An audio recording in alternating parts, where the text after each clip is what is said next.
Então, obrigado aí, pessoal. Vamos começar, só para quem aí não me conhece, né? Imagino que alguns não conheçam, outros talvez conheçam. É primeiro ano meu de MPC, então eu sou gerente técnico da Ubiquiti no Brasil, né? A minha função, basicamente, ela é marketing técnico, né? Técnico marketing, que a gente fala. Eu tenho aí a missão de fazer a ponte entre o mundo de marketing e o mundo de engenharia, né? Eu fico aí entre os dois lados fazendo esse processo de condução e tento fazer uma comunicação com o cliente final de uma maneira um pouco mais soft, né? Eu pego o lado mais hard da engenharia, o lado mais soft da turma de marketing e tento fazer essa ponte. Então, eu sou mestre em engenharia elétrica em telecomunicações, na CWME número 379, o Gustavo comentou ontem. Aqui eu deixo já registrado aí para vocês os canais, os contatos, para quem quiser falar comigo. Basicamente é o e-mail e o meu LinkedIn, né? A turma, eu sei que aí a comunidade internacional de Wi-Fi gosta bastante do Twitter, mas eu nem vou deixar aqui o meu Twitter, porque eu acabo usando muito pouco, então vai ser um canal que pode ser que eu acabe não respondendo se alguém me chamar, mas fica lá o LinkedIn, cwnp.link/Brito, e aí vocês consultam mais lá do meu histórico, quem tiver interesse por lá, ok? Então vamos começar aqui a falar um pouco sobre o que vai ser a minha apresentação, e esse primeiro slide aqui da agenda, né, normalmente a agenda é aquele slide que a gente passa um pouquinho mais rápido para mostrar a estrutura da apresentação, mas essa agenda aqui, ela tem uma função importante dentro da apresentação de hoje, que é organizar as ideias. Eu gosto de organizar as ideias do que a gente vai falar, né, para a gente entender. Bom, a minha ideia hoje é fazer o seguinte, um comparativo entre o modo de operação wireless bridge, ou qualquer que seja o nome que o fabricante dá para essa tecnologia, né, mesh, wireless uplink, qualquer que seja o nome,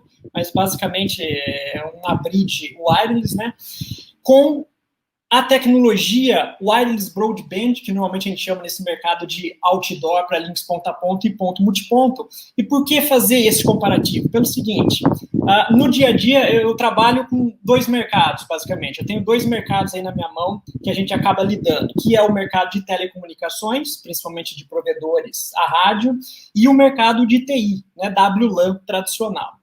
E se a gente olhar hoje para o cenário de redes, né, a gente está cansado de ver os hot topics, as palavras aí mais quentes que a gente ouve hoje, programabilidade, né, NFV, a questão do 5G, que foi falado na primeira apresentação do dia, né?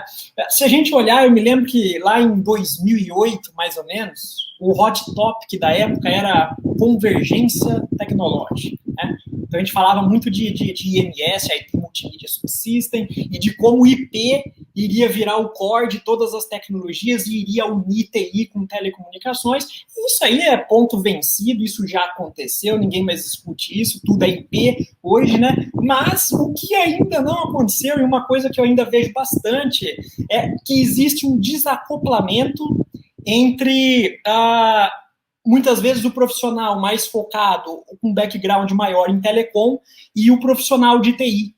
Isso existe bastante. E como eu trabalho com um portfólio com esses dois mercados, eu trabalho com rádios para mercados enterprise, WLAN, e rádios especialistas para mercados wireless broadband, ponto a ponto, multiponto, eu acabo vendo muito isso, o uso incorreto do rádio numa determinada aplicação, ainda que funcione, né? Mas a gente sabe que funcionar em Wi-Fi e tá certo são duas coisas muito diferentes. Então, um exemplo que eu deixei na descrição da palestra, eu vejo muito o provedor de internet a rádio pegar o seu expertise em rádios ponto a ponto, multiponto, e querer usar esse rádio especialista, por exemplo, em hotspot, hoje que é um negócio que está fervendo em Wi-Fi, né? Praças públicas, esse tipo de coisa.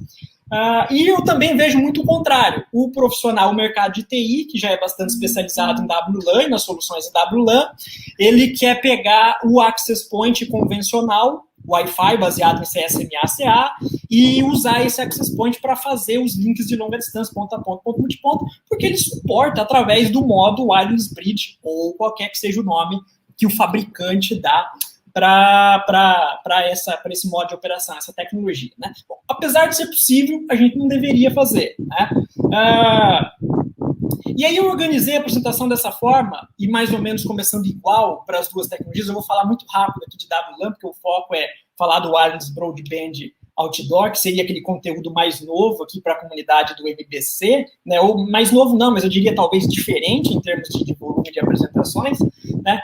E aí eu organizei da seguinte forma: eu vou começar falando bem rápido da característica dos clientes, né? Então, nas duas tecnologias eu vou começar falando sobre isso, para daí eu falar como é o método de acesso, o modo de operação de cada uma dessas tecnologias. Isso vai ser bem diferente. Wellington? Samuel, desculpa interromper, a gente está escutando um ruído, não sei se é no seu microfone. Eu vou tirar o fone aqui para ver. Vamos, só um minuto. Melhorou? O som? É um ruído que vai e volta. A gente ficou com a impressão de ser ventilador, alguma coisa. Parece um ruído que vem, para. Só um minuto. Agora está fazendo, agora, por exemplo. Está fazendo? Então eu já sei o que é. Só um minutinho. Tá bom.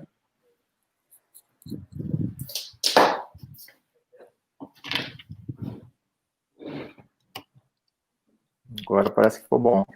Né? É o ventilador, Vamos lá. Beleza. Tá bom. Aí.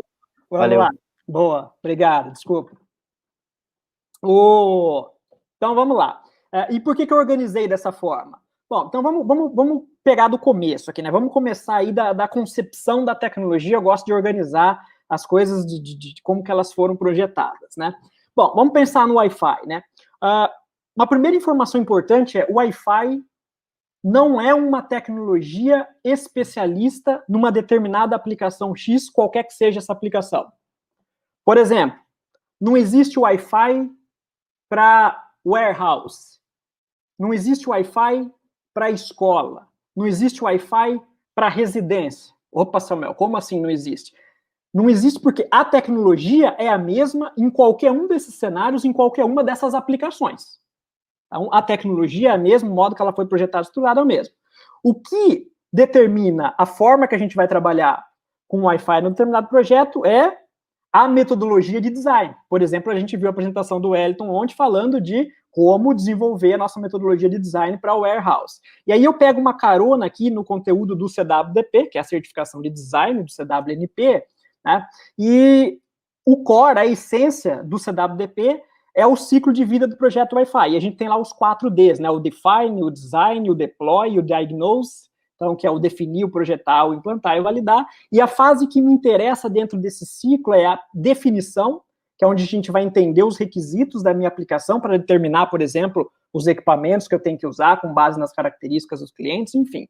E aí, se a gente olhar para essa primeira etapa, o definir, né, tem uma quantidade enorme de perguntas que a gente tem que responder, vocês já devem estar cansados de saber, né, que são as perguntas que vão envolver a nossa análise de requisitos, mas via de regra, se a gente pegar as 3 primeiras lá, as 3 mais simples, né, de onde a gente começa toda análise de requisito, a gente tem lá a primeira: qual é o cliente e a minha aplicação, qual é a área de cobertura que eu quero atender, qual é a capacidade que eu quero dar dentro dessa área de cobertura. E aqui a pergunta que me interessa é logo a primeira, para ajudar a gente a definir qual é o rádio para a aplicação. Então, qual é o cliente?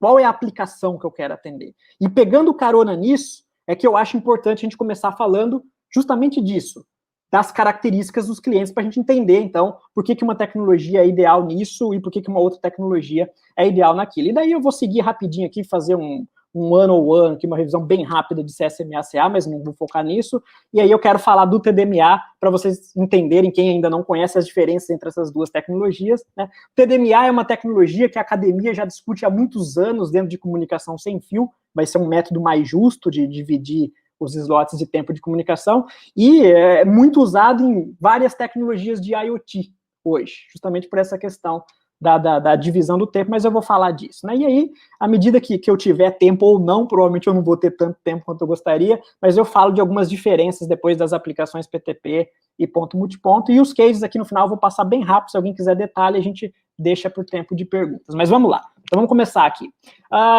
Então vamos desenhar, vamos tentar desenhar a nossa solução aqui de design no contexto de uma WLAN. O que é uma WLAN? Se eu olhar o nome da tecnologia, é uma wireless local, é uma rede local, né? Uma wireless local area network, tá bom. Então, quem são os dispositivos terminais que tradicionalmente a gente tem dentro de um cenário de uma área de cobertura de WLAN? Laptops, tablets, smartphones, sensores, things, wearables, enfim, né? É aquilo que a gente já está cansado de saber, né? Então, primeiro ponto fundamental aqui é WLAN é uma tecnologia de rede local para atender dispositivos terminais. Terminal quer dizer que vai interfacear direto com o usuário. O dispositivo vai estar lá na mão do usuário, tá? Ok.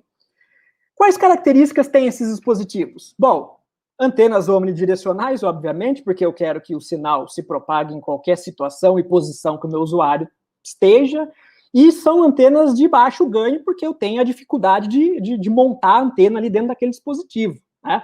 Se a gente pegar aí o comprimento de onda, por exemplo, 2.4 GHz é 12 centímetros, para eu montar uma antena dentro de um celular, se for uma antena de meia onda, eu preciso de 6 centímetros, se for de um quarto de onda, eu preciso de 3 centímetros.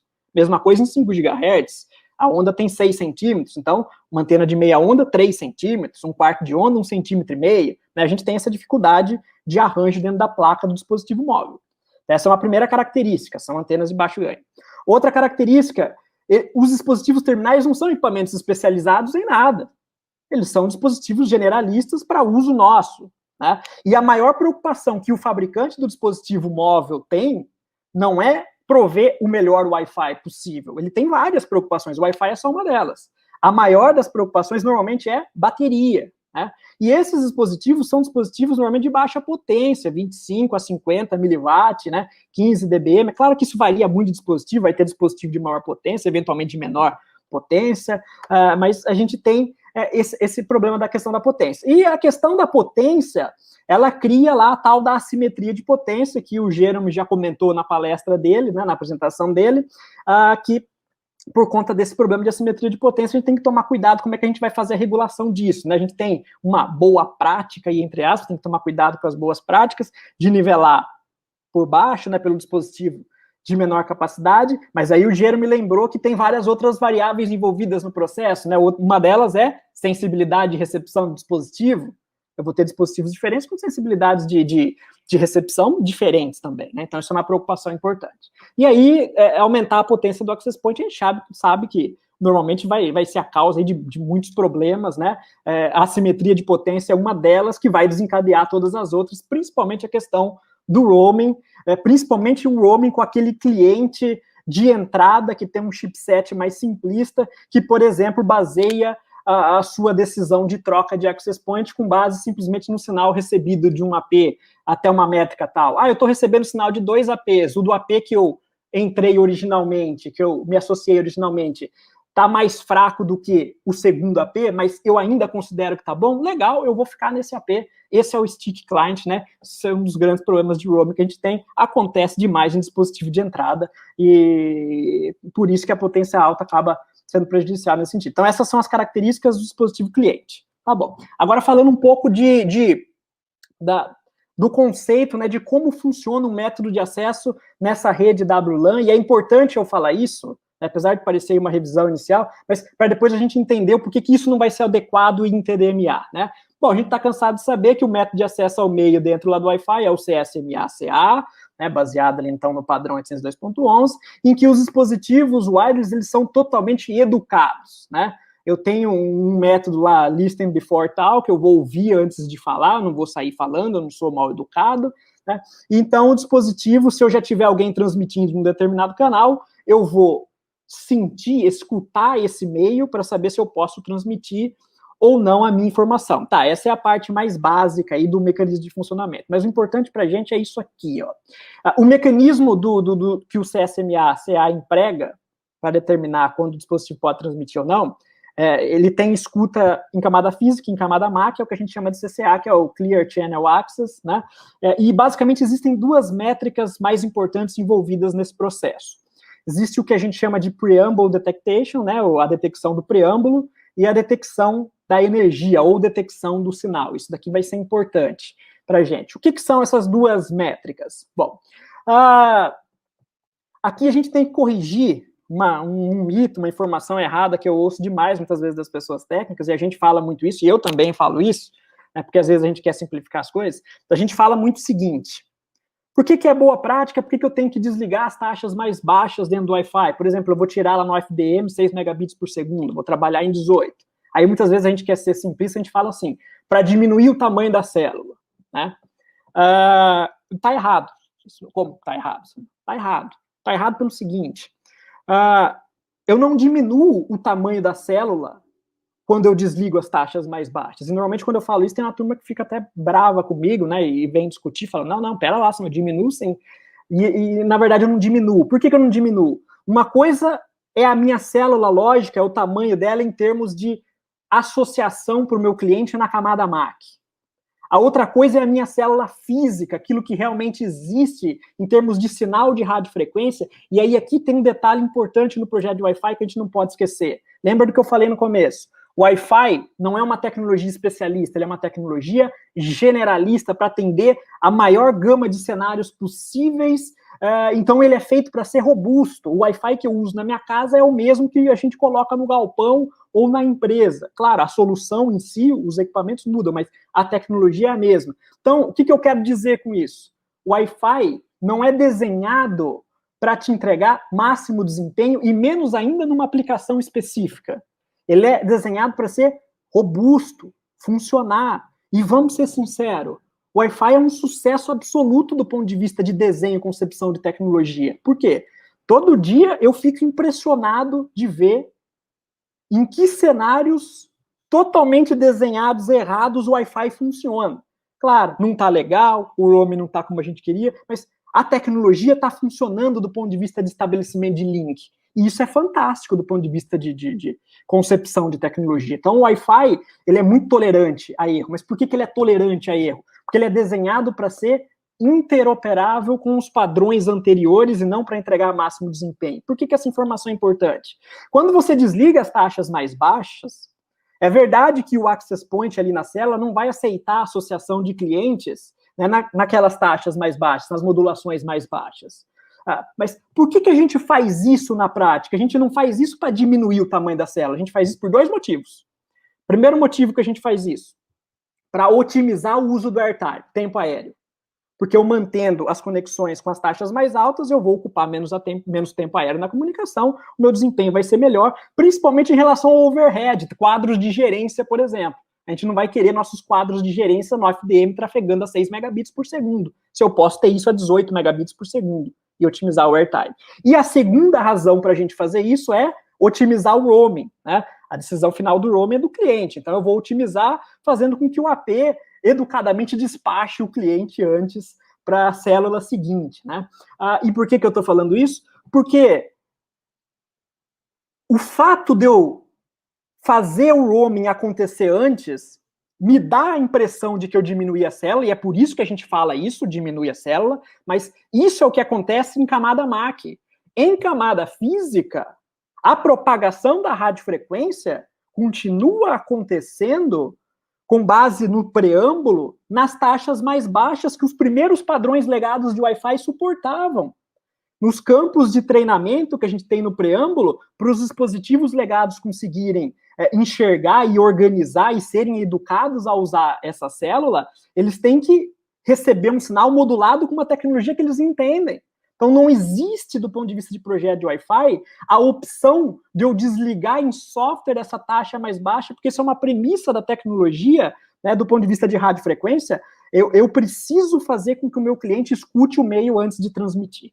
Né? E ele não escuta só o Wi-Fi, essa é a parte aqui do preâmbulo que ele escuta o Wi-Fi, né? Mas ele não escuta só o Wi-Fi, ele também vai detectar energia, sinal no ambiente, não Wi-Fi, ou sinal Wi-Fi de outros canais que ele não vai entender, ou sinal não Wi-Fi. Tá? Na verdade, que só para fazer uma correção técnica aqui bem pontual, né? A gente fala que a detecção do preâmbulo é menos 82 dBm, isso é um valor aproximado, mas isso não está no padrão, isso não está lá na arquitetura 802.11, né? O que diz lá no padrão é que a detecção do preâmbulo ela é um SNR de 4 dB. O que isso quer dizer? Se o meu ruído tiver menos 90 dBm, o meu PD vai ser menos 86 dBm, não menos 82, né? Então, aqui, isso daqui é uma aproximação, tá? A detecção de outras energias não Wi-Fi, ela vai ser sempre 20 dB a mais do que foi a detecção do preâmbulo. Então, essa é a lógica do CCA de como funciona o Wi-Fi. Tá. Por que eu estou falando isso e o que tem de importante aqui? Aqui tem de importante o seguinte. essa comunicação aqui no Wi-Fi, ela não é determinística. Ela é probabilística, e o termo técnico que a gente usa em Wi-Fi é oportunística, porque a gente tem as janelas, né, as oportunidades de transmissão, né?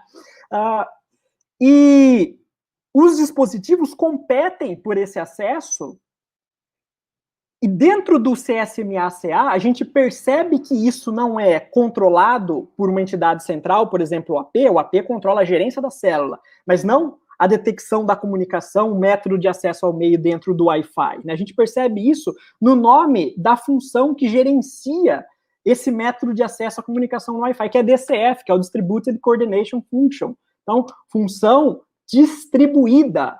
Essa responsabilidade de ganhar uma janela de transmissão para se comunicar, ela é distribuída entre todos os membros da rede, mesmo o access point para falar, ele precisa competir com os seus pares, que são as stations. Aliás, o AP dentro da arquitetura é uma station, tá?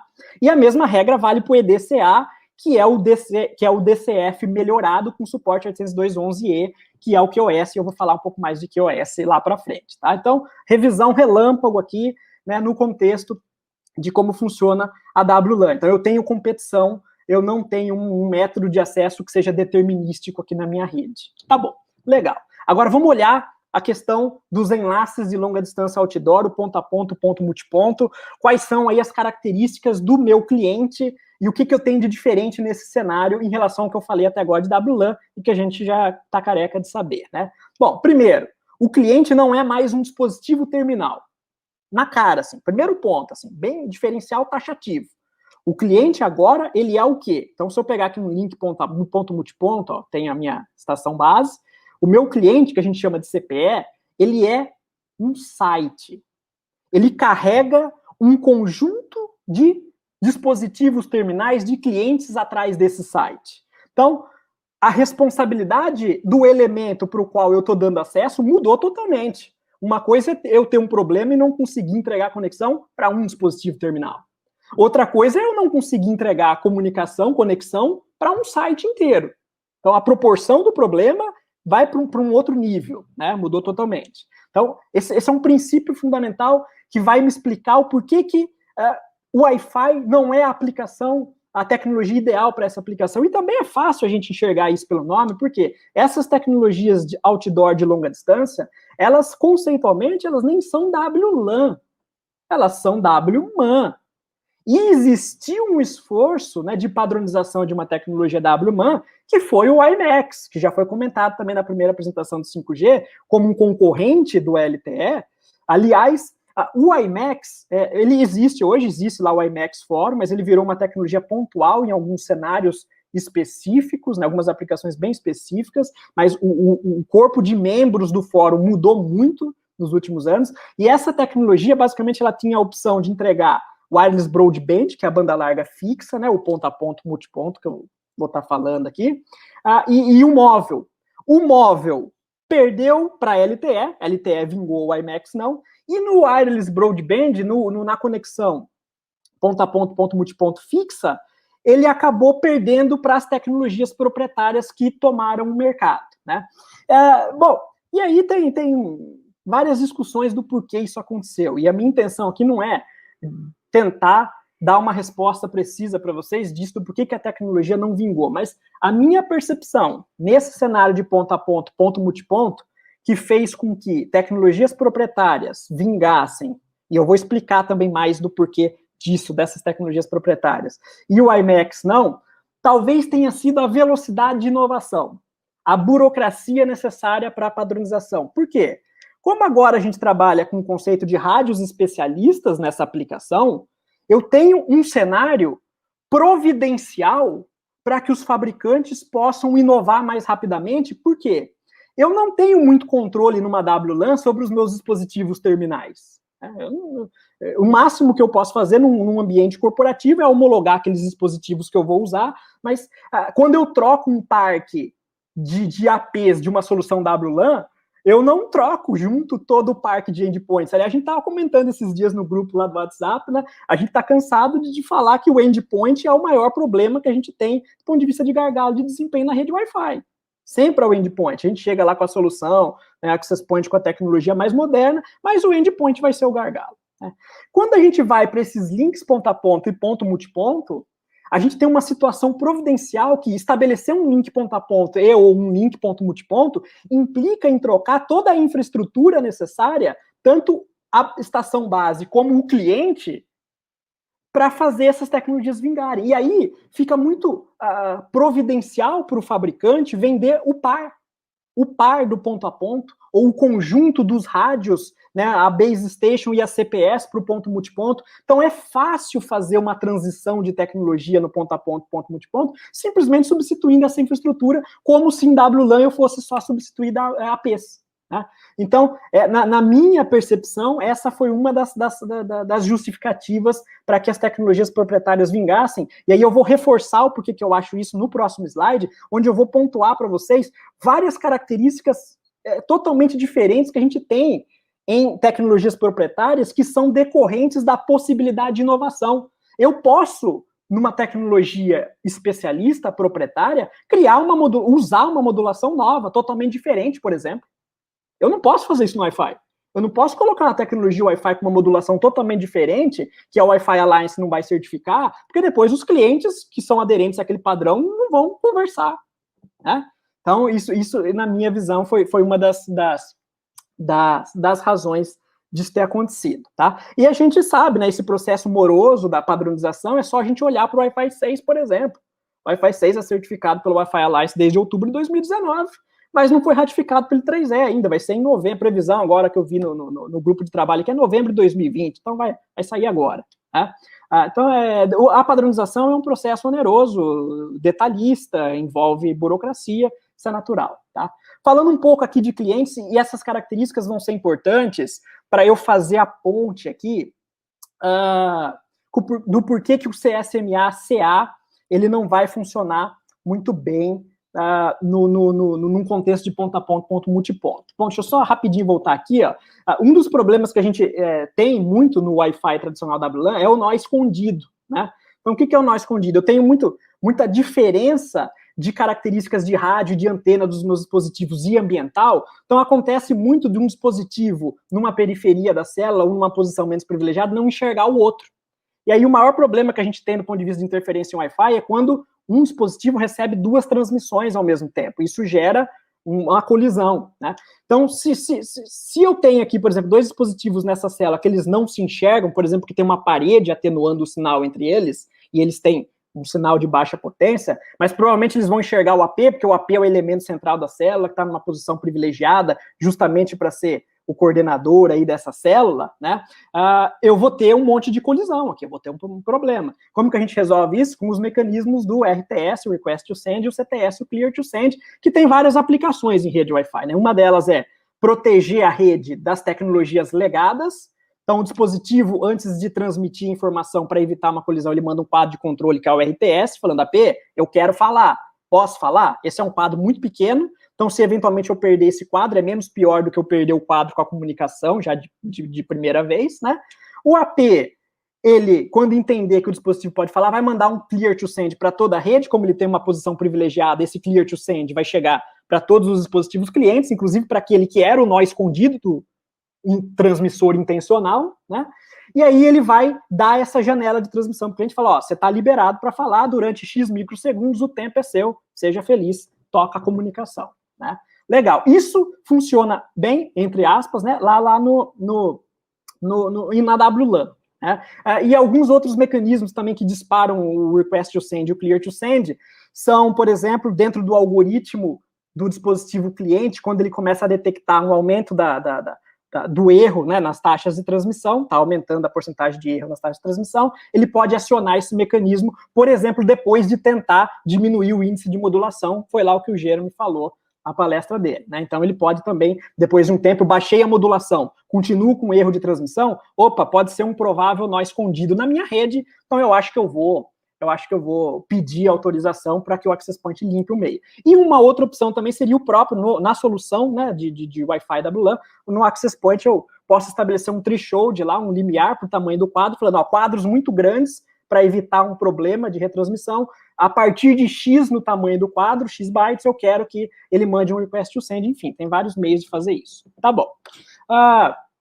Ok. Por que eu falei disso, então, do nó escondido? Por causa do próximo slide. Na sequência, depois eu vou falar de alguns cuidados especiais que mostram e só reforçam para a gente por que WLAN é uma aplicação totalmente diferente de ponto a ponto, de ponto multiponto. Tá? Por conta de algumas dessas características. Obstrução divisada, alinhamento e polarização de antena, que é uma coisa que a gente nos preocupa muito em WLAN, vou falar disso, margem de desvanecimento, cálculo de power budget, enfim, a gente vai chegar lá. Mas vamos aqui, ó, esse é um ponto importante. Então, reforçando a justificativa do porquê que tecnologias proprietárias vingaram muito mais rápido do ponto de vista de inovação no mercado. Né? Antes de falar o que elas têm de diferentes, e aqui eu não vou falar de fabricante X ou Y, mas eu vou falar um contexto geral de algumas dessas tecnologias proprietárias, mas antes de falar disso, por que o nó escondido é um problema que é totalmente amplificado no contexto de um link ponto a ponto, ponto multiponto? Porque as minhas CPEs agora têm antenas direcionais de alto ganho, porque o objetivo agora é que a minha CPE enxergue num ângulo bem fechado, porque um ângulo bem fechado para escutar o mínimo de interferência possível de outros enlaces naquela área aberta, porque eu estou no ambiente outdoor, e focado, mirado, né, para minha base, para minha torre, para minha estação rádio base, minha base station, meu POP, qualquer que seja o nome que você queira dar.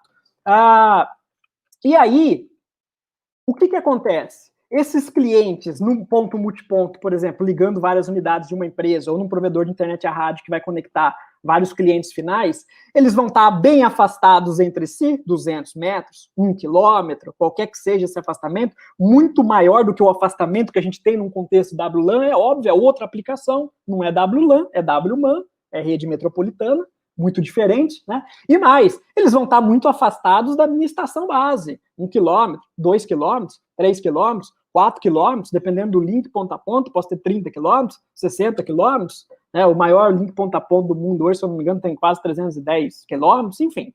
Aqui as distâncias são muito grandes. Como essas antenas são altamente direcionadas, das CPEs até a estação base, eu sempre vou ter uma condição de nó escondido pré-estabelecida. Eu sempre vou ter um problema para resolver. E aí eu deixar o Wi-Fi tradicional, baseado em CSMA/CA, resolver isso do jeito que ele entende que é melhor, usando os mecanismos de proteção, né, o RTS e o CTS que eu falei agora há pouco, é gerar overhead na minha rede. E isso é uma preocupação muito grande em ponto a ponto, ponto multiponto. Por quê? Porque quando eu gero overhead, eu não estou otimizando o tempo aéreo da célula e eu vou entregar menos throughput para os dispositivos finais. E throughput é uma métrica fundamental para eu entregar um link ponto a ponto, um link ponto multiponto. Tá? Então, a verdade é que, do ponto de vista técnico de aplicação, se a gente entender o cenário, o Wi-Fi tradicional, baseado em CSMA/CA, embora ele possa estabelecer links de longa distância, usar APs com interfaces para antenas externas, por exemplo, SMA, e usar antenas direcionais de alto ganho, eu possa, sim, estabelecer um ponto multiponto, o fato é que essa tecnologia, dentro dos padrões da norma, ela não é ideal, tá? E aí, aqui eu vou passar um pouco mais rápido, por que a gente tem de diferente nessa tecnologia, né? Bom, normalmente as tecnologias proprietárias de link ponto a ponto, ponto multiponto que a gente tem, usam um método de acesso ao meio totalmente diferente de CSMA/CA. Eles usam o que a gente chama de TDMA, que são acessos múltiplos com base na divisão de tempo. Né? O que quer dizer essa divisão de tempo? A estação base, ela é o que a gente chama de árbitro do tempo da CPS. Ela, agora, não é só o elemento central da célula, mas ela é o árbitro que vai definir as janelas de tempo, e ele pode dividir isso igualmente ou não, eu posso ter simetria ou não, entre as minhas CPS, e eu faço isso para garantir um maior controle do meu ambiente. Então, esse é o ponto fundamental da diferença da tecnologia, e no próximo slide eu vou mostrar como isso é diferente. Agora, só para reforçar aquilo que eu já falei, né, o que mais que a gente tem normalmente de diferente em soluções proprietárias? Modulações superiores aos padrões de Wi-Fi, porque eu não estou preso à norma, por exemplo, 4.096 QAM. 4.096 QAM é uma tecnologia que em rádios ponto a ponto a gente já tem há 2 anos no mercado. Há 2 anos. E nos padrões de Wi-Fi a gente fala que vai ter 4.096 QAM para entregar 12 bits por símbolo em Wi-Fi 7, previsão de publicação do padrão, maio de 2024. A gente sabe que não vai acontecer em maio de 2024. Só olhar o Wi-Fi 6. Por exemplo, tá? Outra coisa diferente, dentro de links ponto a ponto, ponto multiponto, como a gente está trabalhando com tecnologias tão proprietárias, eu não preciso ficar preso àquilo que está pré-estabelecido no CSMA/CA do Wi-Fi. Então, eu não tenho canais fixos. Eu não tenho canal 36 de 20 MHz, canal 40, canal 44, canal 40. Eu não trabalho com essa ideia de canais fixos. Normalmente a gente fala a faixa central de frequência, né, 5.150 MHz, porque eu posso personalizar o tamanho do meu canal para o perfil de banda, o quanto de banda eu quero entregar para o meu cliente. Se eu quero entregar uma banda X que eu consigo atender com um canal de 5 MHz, não tem por que eu usar 20 MHz para escutar mais interferência. Né? Então eu posso trabalhar com canais de 5, 10, 20, 30, 50, 60, 80, 100 MHz, totalmente diferente do que a gente tem nos padrões de Wi-Fi. Tá? A gente tem a questão da reutilização eficiente do espectro com sincronização por GPS, né? Esses rádios, normalmente, eles têm um elemento adicional à parte que sincroniza a comunicação via GPS entre as estações base na torre, e aí o que ele faz? Os APs na mesma torre sempre transmitem e recebem no mesmo tempo. Então, eu evito de ter a comunicação cruzada, eu estou transmitindo e o outro está me enviando uma informação, eu evito de ter colisão nesse sentido. Eu organizo a forma de tratamento da comunicação. Uma coisa que é muito importante em links ponto a ponto, ponto multiponto, menos importante no WLAN no contexto terminal, é o TDD framing, né? Eu poder controlar a simetria de upload e de download. Se a gente pensar, por exemplo, provavelmente de conexão de internet, provavelmente eu vou querer mais download do que upload. E a mesma coisa para conectar sites remotos de uma empresa. Tá? Controle apurado de latência com agregação via MPDU a MSDU. A gente já tem a MPDU e a MSDU, obviamente, nos padrões de Wi-Fi, mas aqui a gente tem um grau de personalização onde a gente pode dizer quantos frames específicos, né, quantos MSDUs eu quero dentro de uma MSDU.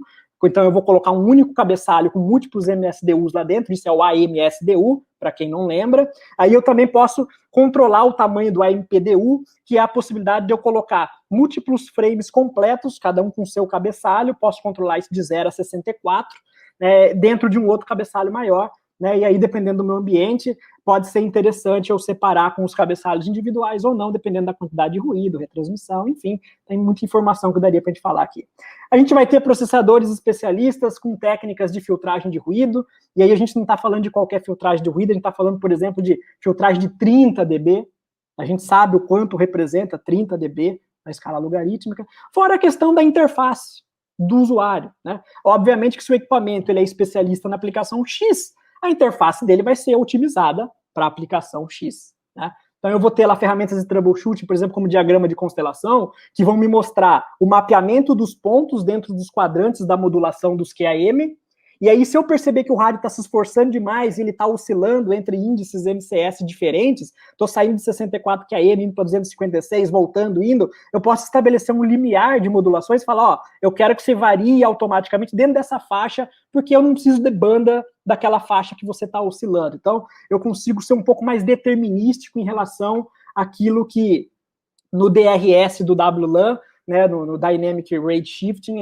não é determinístico, eu não tenho muito controle daquilo, como explicou o Jeremy também lá na apresentação dele. Tá? Explicando um pouco aí do conceito do TDMA, e o foco mais importante para mim é deixar clara essa diferença do TDMA e do CDMA, então o restante eu vou acabar passando mais rápido, mas qual que é a ideia do TDMA? Bom, a estação base, que é o árbitro, que controla o tempo da célula para os meus clientes, ela vai dividir aqui o uso em janelas de tempo. Eu não sei se vocês conseguem enxergar bem, mas ó, tem faixas aqui, ó. Tem uma faixa azul mais escura aqui, um outro tom de azul, tem degradês de azul, tem 4 tons de azuis aqui, né? Um azul bem clarinho, pequenininho, um outro azul um pouco mais escuro, um pouco maior, enfim, 4 tons de azuis aqui, com 4 clientes conectados. Qual que é a ideia? A ideia é a seguinte: dentro dessa janela de transmissão, ó, essa é a janela de transmissão do meu cliente D, por exemplo. Só ele pode falar. Dentro dessa outra janela de transmissão, só o cliente C. Dentro dessa outra janela de transmissão, cliente B e cliente A. Então, cada cliente vai ter sua janela de transmissão. Isso é interessante por 2 aspectos. Primeiro, uma problemática que a gente tem dentro do CSMA/CA tradicional do Wi-Fi, que a gente já sabe, né, é que um cliente com uma conexão ruim, ele prejudica o desempenho da célula para todo mundo. Aí ele vai ficar tentando retransmitir, vai ficar ocupando tempo aéreo. Claro, a gente tem lá os back-off timers, a gente vai aumentando a janela de contenção cada vez que ele tenta retransmitir, para não deixar o camarada ocupar toda a célula só para ele, monopolizar a célula, mas ele prejudica demais o desempenho, o throughput final da célula. Isso é muito mais controlado no TDMA, porque se eu tiver um cliente aqui, ó, com o pior SNR possível, uma instalação que está ruim, ou porque uma antena desalinhou, ou por qualquer motivo que seja, o SNR está ruim, e ele está retransmitindo várias vezes, o fato dele estar retransmitindo várias vezes só vai deixar ruim a conexão dele. Os clientes das outras janelas de tempo não vão perceber que a conexão dele está ruim, porque ele está sofrendo no tempo dele, não no tempo dos outros clientes. Então, para os outros clientes, é como se tivesse tudo normal. E outra característica interessante é que o QoS, mais uma vez, das tecnologias proprietárias, ele é mais determinístico do que o QoS do Wi-Fi tradicional, né, do WMM, lá do 802.11e, que é baseado no tempo arbitrário, aqui no AIFS, né. Por que ele é mais determinístico? Assim como ele é mais determinístico CSMA-CA. Eu posso dizer o seguinte: a princípio, ele vai dividir por padrão a janela de tempo igualmente entre todos os dispositivos clientes, mas eu posso dizer para ele o seguinte: olha, esse cliente que tem o melhor sinal, ou que é o mais importante para mim, ou que é a unidade filial da empresa mais importante para mim, ele vai ter 4 janelas de tempo. Eu vou dar uma prioridade de 4 vezes para ele. Então, 4 janelas de tempo. Essa janela de tempo pode ser microsegundos, pode ser milissegundos, depende da tecnologia, né? Se a gente olhar muitas das tecnologias de IoT, né, agora não tem nada a ver com ponto a ponto, ponto multiponto, que são baseados em TDMA, usam janelas de tempo de 10 milissegundos, aqui normalmente são microsegundos, né? Inclusive o IMAX, lá quando foi padronizado, né, ele é baseado também em TDMA, então aí a gente já vê por que da diferença das aplicações, né? Mas então eu consigo definir diferentes níveis de prioridades. Um cliente vai ter uma prioridade maior, o outro vai ter menos janelas de transmissão, menos tempo, né, menos slots de tempo, não janela, né, slot de tempo. E assim eu consigo ter um QoS mais determinístico, sem perder o QoS do padrão Wi-Fi, porque por baixo a tecnologia ainda é Wi-Fi. Ela modificou, ela melhorou o Wi-Fi, virou proprietária, mas por baixo ainda tem o Wi-Fi, então eu continuo tendo a priorização das categorias de acesso do WMM, do Wi-Fi para VoIP, por exemplo, enfim, né? Aqui só a título de curiosidade, ó, um teste simples de campo, quando as tecnologias TDMA estavam ganhando corpo no mercado, um ponto multiponto com 6 clientes sem TDMA, alguns rádios permitem que você desligue o TDMA, daí você vira CSMA-CA padrão. Então, se você pegar um rádio especialista e desligar o TDMA, você consegue na base station um throughput aqui, ó, de 25 MB, por exemplo. Ligando o TDMA nesse mesmo cenário, você salta para 120 MB. Então, é bem diferente, tá? Para quem gosta de escovar bits, como a tecnologia é proprietária, não vai ter muita diversão do ponto de vista de olhar para os frames, né? Por várias razões, né? Bom, primeiro, a janela, a sincronização acontece no preâmbulo dos quadros, então você não vai conseguir ver isso, e no ponto de vista de sincronização na camada MAC, a gente só tem a informação aqui de vendor específico, que é uma informação que vai estar baseada na tecnologia proprietária, a gente não vai entender. Mas na maioria dos cenários, né, o dispositivo nem vai conseguir entender esses pacotes, principalmente se a gente estiver trabalhando com canais de larguras personalizadas, né, 5 MHz, você só vai enxergar isso no analisador espectral olhando a ocupação ali da faixa de frequência, obviamente, a modulação e tudo mais. Mas o software de captura não vai entender lá em nível 2. Falar, o que é isso? Canal de 5 MHz? Não entendo essa tecnologia. Né? Então, nada muito interessante aqui.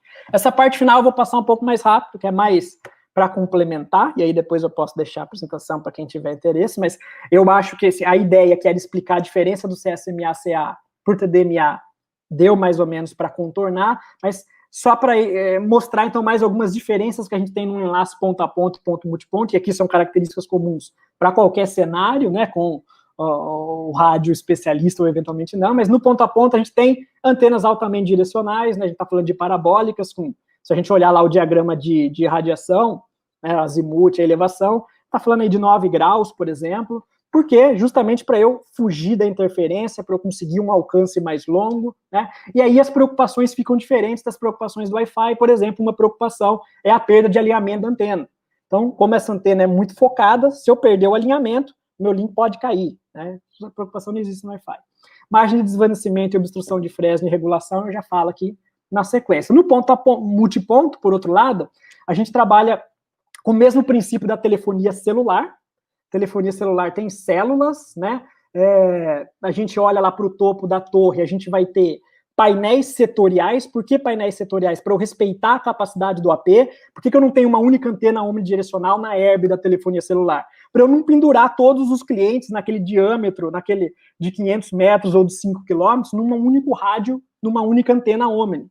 Então, quanto maior é a densidade da célula que eu quero atender, eu coloco mais painéis setoriais. Então, posso colocar 4 painéis de 90 graus, posso colocar painéis de 60 graus, 100, 120, 180, né? Vou fechando aqui 240, 300, 360 graus. E aqui eu posso ter a sincronização por GPS. Uma das vantagens da sincronização via GPS é que, via de regra, se eu não usar a sincronização via GPS, cada AP tem que trabalhar num canal diferente para não gerar interferência no outro. Quando eu uso a sincronização via GPS, como eles coordenam as transmissões e as recepções, eu posso fazer esse padrão de reutilização de canais, que a gente chama de AB-AB, né, ABC-ABC, usando menos canais. Isso é importante num contexto de link externo, tá? Então, outras recomendações, não ultrapassar a distância recomendada, olhar aqui o diagrama de radiação para saber qual vai ser a abertura do meu painel, né? Aqui a gente vê 90, 120 graus, o down tilt, que é esse apontamento do equipamento para baixo, ele pode ser mecânico, eu tenho que fazer fisicamente, ou elétrico, e para fechar aqui essa parte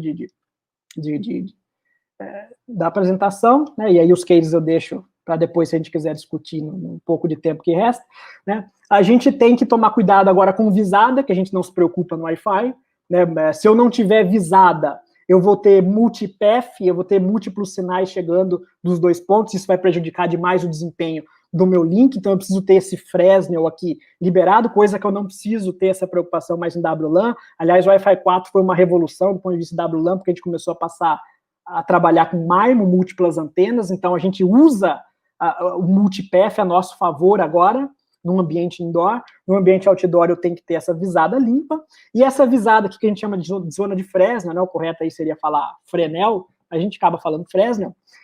Eu vejo muita turma confundir isso daqui com o lóbulo do painel, da antena. A turma acha que essa zona aqui tem a ver com a abertura da antena, e não tem nada a ver com a antena. Se você olhar para a fórmula de Fresnel, o que determina essa área entre as duas estações que vão se comunicar é a frequência de operação e a distância. Então, reparem aqui que em frequências maiores, ó, eu tenho alturas menores, ó, porque o comprimento de onda é menor. Então, 5 GHz, aí eu subo para 2.4, 900 MHz, então isso vai ficando maior. E aqui um exemplo que a gente vê muito também de instalação errada, ó, comprometendo o Fresnel, ó. A CPE, ao invés de estar montada mais para superfície mais externa da cobertura, para estar numa altura com Fresnel liberado, ela é instalada na superfície anterior. Você tem aqui um problema enorme do ponto de vista de reflexão, né? E a questão do power budget, a gente, em ponto a ponto, ponto multiponto, diferente da WLAN, o Gero me mostrou toda a complexidade que tem para a gente tentar, né, definir melhor como é que vai ser essa recepção do meu cliente ou não, mas no fim das contas são muitas variáveis envolvidas, a gente acaba não conseguindo, mas em ponto a ponto, multiponto, isso é perfeitamente possível de fazer. E para fechar, o último cuidado que a gente tem que tomar, que não é uma preocupação em WLAN, é a polarização. A polarização faz toda a diferença em ponto a ponto, ponto multiponto, que é a direção que o sinal é propagado a partir da superfície da minha antena, né? Então, tradicionalmente, antenas MIMO têm polarização dupla, linear, uma horizontal, outra vertical. Então, as antenas têm que estar montadas na mesma posição. Essa preocupação não existe em WLAN. Por quê? Nem adianta eu ter essa preocupação em WLAN, que eu não vou conseguir atender, porque o celular eu posso usar assim, assim, sobre a mesa, de costas, de lado. Não tem como eu ter um match de polarização em WLAN. Então, WLAN resolve isso com os APs, tendo o array de antenas, que é o MIMO, em diferentes posições, em diferentes ângulos, para eu não ter que me preocupar com essa questão da polarização. E, inclusive, né, fabricantes de antenas para ponto a ponto, ponto multiponto, tem antenas com polarização slant, que a gente usa uma inclinação aí, por exemplo, aqui em 45 graus, para fugir um pouco dessa interferência da polarização tradicional, horizontal e vertical, tá? Os cases aqui eu vou passar rapidinho, não vou falar, tá? Já estou no fim do meu tempo, tem 10 minutos aí para pergunta, fica só para consulta, mas os cases aqui, só para vocês terem ideia, são informações do que a gente consegue ter com esses rádios proprietários em termos de capacidade de banda. Então eu não vou comentar, mas só aqui para vocês, ó, uma capacidade agregada de 600 megabits por segundo num ponto a ponto, 800 megabits por segundo, esse é um rádio que modula 4096 QAM, 900 megabits por segundo, isso é nominal, e aqui a gente tem throughput real. Agora ponto a multiponto. A gente está falando de um rádio com um throughput real, aqui não é data rate, throughput real num dado momento, com outros 51 clientes CPS pendurados, sites pendurados nesse ponto multiponto, passando 93 mega, 92 mega, 100 mega, 115 mega. Tá? E o resumo é basicamente aquilo que eu venho falando desde o começo.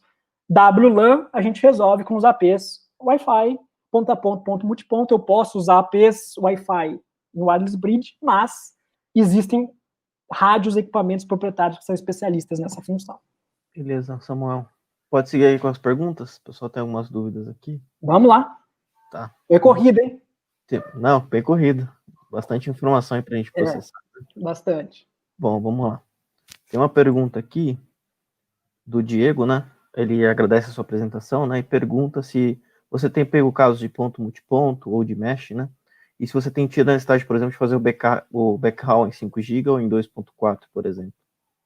Vai depender muito da aplicação. A gente sabe que fazer backhaul em 2.4 GHz, principalmente num contexto mais voltado agora para WLAN em ambientes outdoor, que esse é um outro conceito diferente, né? WLAN em cenários outdoor, a gente sabe que isso existe também, isso não é o ponto a ponto, ponto multiponto de longa distância, né? Mas nesses cenários, a gente sabe o quanto 2.4 GHz é complicado do ponto de vista de interferência. Então, a gente normalmente, para mesh, acaba, sim, preferindo fazer o mesh em 5 GHz, pelo menos é isso que a maioria dos fabricantes de APs convencionais para WLAN, que trabalham com wireless bridge fazem. Também existe a possibilidade, dependendo do rádio, você definir a faixa de frequência, né? E existem, inclusive, em APs, por exemplo, com 3 rádios, que você pode pegar um desses rádios só para backhaul num canal isolado em 5 GHz. Normalmente, backhaul 5 GHz, porque eu tenho mais disponibilidade de banda, eu vou ter mais throughput, né, eu vou ter SNR melhor, vou ter um link mais estável. Apoiar backhaul em 2.4 GHz não dá, muito difícil. Bacana. Aí outro ponto do Diego. Você tem deixado a banda ou a antena exclusiva para essa finalidade? Acho que é complemento da pergunta anterior, tá? Depende, a escolha de antena depende do cenário, totalmente. O que eu quero atender? Né? Eu quero atender, e aí, por exemplo, uma praça pública, eu quero cobrir 90 graus, 45 graus, eu quero fazer um POP com 4 antenas de 90 graus. Então vai depender muito da abordagem de design para aquele ambiente. Não existe uma regra assim que eu falo, ó, coloque essa antena para fazer mesh. Aí depende muito do que você quer também de mesh. Eu quero fazer um mesh só para ponta a ponta, o wireless bridge tradicional, que não é bem mesh isso, né? Você vai usar antenas mais direcionadas. Ah, não, mas eu quero mesh mesmo, com mais APs falando com mais APs. Eu vou querer um ângulo de abertura maior para eles se enxergarem, aí eu vou querer usar antenas com um ganho menor do que eu falo em relação àquelas, né, de maior ganho, para eu ter uma abertura maior. Bacana, mais algumas perguntas aqui da equipe, né, do MDC. A maioria das soluções proprietárias são baseadas em chipset, né, Wi-Fi, com modificações na camada de MAC e acesso ao meio físico, né? Com a chegada do chip de Wi-Fi 6 no mercado, as soluções wireless outdoor deverão passar a utilizar capacidades novas como FDMA. Isso vai fazer diferença para as soluções PT ponto a ponto, ponto multiponto? Ou o que importa no final são as modulações mesmo como 4096 QAM, que ainda não são suportadas no Wi-Fi 6, né? Tá, então vamos lá. Depende muito de que tipo de rádio que a gente está falando nesse sentido. Por exemplo, se eu estou falando de uma solução que não está na vanguarda das tecnologias de modulação hoje, em termos de mercado, esse fabricante provavelmente vai se beneficiar do Wi-Fi 6, porque vai vir junto uma nova modulação, ele pode aproveitar isso, né? Agora, se a gente olhar para os fabricantes hoje que lideram esse mercado de ponta a ponto, ponto multiponto, eles normalmente já trabalham com modulações proprietárias há anos, aquilo que eu falei. Por exemplo, ponta a ponta, a gente já tem rádios operando no mercado com modulação de 4096 QM, que é a M, que a gente vai ter no Wi-Fi em 2025. Então, eu não preciso esperar o Wi-Fi 6, essa é aquilo que eu falei, na minha visão, a grande vantagem das soluções proprietárias versus o IMAX, e por isso que ele não vingou nessa aplicação. Eu não preciso esperar a padronização. Eu crio uma modulação melhor, ou adoto uma modulação melhor que já foi criada pela academia e coloco em operação no meu equipamento. Então, pessoalmente, eu não quero aqui esgotar a resposta, mas pessoalmente, na minha visão, existe um desacoplamento entre as coisas. Claro, aquilo que eu falei também, é uma modificação do Wi-Fi, então o que vem de benefício no Wi-Fi, eu posso colocar nesse rádio também. Por exemplo, o FDMA, que é novidade lá do Wi-Fi 6, né? Sim, bacana. Mais uma dúvida aqui, tá? Pergunta do pessoal. Qual a sua opinião sobre a possibilidade de ser utilizada, por exemplo, o Point Coordination Function, né, especificado no standard Wi-Fi, ao invés do Distributed Coordinating Function que a gente usa atualmente, né, como forma de acesso ao meio para soluções outdoor, mantendo assim uma compatibilidade com o standard e com isso potencialmente permitir a interoperabilidade entre as soluções. Acho difícil. Eu acho difícil porque o objetivo nesse tipo de cenário não é ficar amarrado com a interoperabilidade do Wi-Fi. Por conta daquilo que eu falei, é muito fácil eu virar a tecnologia simplesmente substituindo os ativos da infraestrutura. Então não tem por que eu querer usar um outro modelo de coordenação de método de acesso que existe no Wi-Fi, mas que não é implementado na prática, só porque ele poderia ser potencialmente melhor em relação ao Wi-Fi tradicional com o EDCA, né, com o DCF, o EDCA é a evolução do DCF. Acho difícil, acho que não vai acontecer, pela dinâmica que a gente vê, assim, do que eu vejo. Esse mercado já está tomado por tecnologias proprietárias desde 2005, pelo menos. Tá? Então, no começo existia uma preocupação maior com interoperabilidade, até porque as tecnologias proprietárias tinham que se provar, e normalmente nesses dispositivos dos anos mais recentes das tecnologias proprietárias, aquilo que eu falei, você podia desligar o TDMA proprietário, só que daí fazendo isso você era Wi-Fi, então não era diferente de uma wireless bridge, só que num gabinete, numa carcaça diferente, né? Mas hoje, via de regra, se a gente olhar porque os maiores players estão fazendo, eles estão incompatibilizando players diferentes, justamente para eu entregar a inovação. Senão, se eu compatibilizar uma base station do player A com uma estação CPE do player B, eu vou perder muito em relação ao que eu posso fazer em termos de inovação para os dois players. Esse é o ponto. Bacana. Tem uma outra aqui. Dentro do seu conhecimento, nas soluções do Wi-Fi Mesh do mercado, tem implementado que tipo de tecnologia? Proprietária ou com base em CCMA-CA, com timers de acesso ao meio modificados, né? Tem algum movimento no mercado para uso de Wi-Fi standard em Wi-Fi Mesh? Tá, então vamos lá. E aí também, mais uma vez, depende muito da aplicação. Não tem como eu responder qual é a melhor das minha visão, a melhor das tecnologias Mesh. Isso não existe. Existe Mesh para N aplicações. Vou dar alguns exemplos para vocês. Uma coisa é a longa distância. Ponto multiponto, por exemplo. Outra coisa é a WLAN em ambiente outdoor.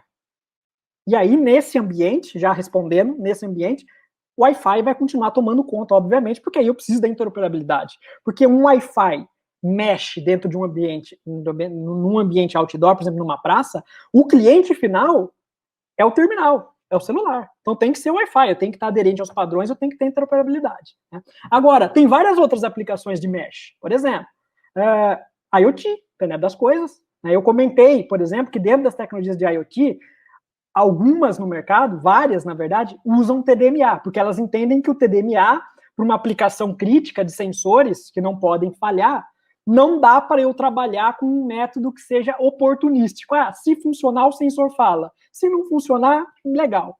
Né? Então, tem tecnologias que são baseadas em TDMA. Outras não são baseadas em TDMA. Inclusive, se a gente pegar lá o padrão 802.15.4 de WPAN, né, que é onde são baseadas as tecnologias de mesh, existe dentro do frame, existem dois tipos de beacons para WPAN no padrão 802.15.4. Tem o beacon tradicional e tem o Enhanced Beacon. O beacon tradicional e o outro Enhanced Beacon, a diferença é que o tradicional, ele tem um campo lá que chama superframe, mas não é um frame. São as janelas de tempo do TDMA para qualquer tecnologia de IoT usarem aquilo que já está especificado no padrão. É exatamente o que acontece, por exemplo, com o ISA 100 e com o Wireless HART. Outras tecnologias que são também de IoT, que concorrem com essas duas que eu falei, que não querem usar TDMA, elas podem não usar esse frame que tem esse campo de TDMA e usam outro frame para ser baseado, por exemplo, no oportunístico do CSMA, por exemplo. Então depende da aplicação. Não dá para a gente ter uma resposta única de uma solução mágica para qualquer tipo de aplicação, senão a gente vai cair no erro do Wi-Fi de novo. Né? Para que o Wi-Fi é especialista? O Wi-Fi não é especialista em nada. Ele atende tudo, ele é muito robusto. Entendi. Bacana, Samuel. Show de bola. Maravilha. Tá bom. Samuel Wellington, obrigado. Foi muito bom. Parabéns aí pela apresentação. Obrigado.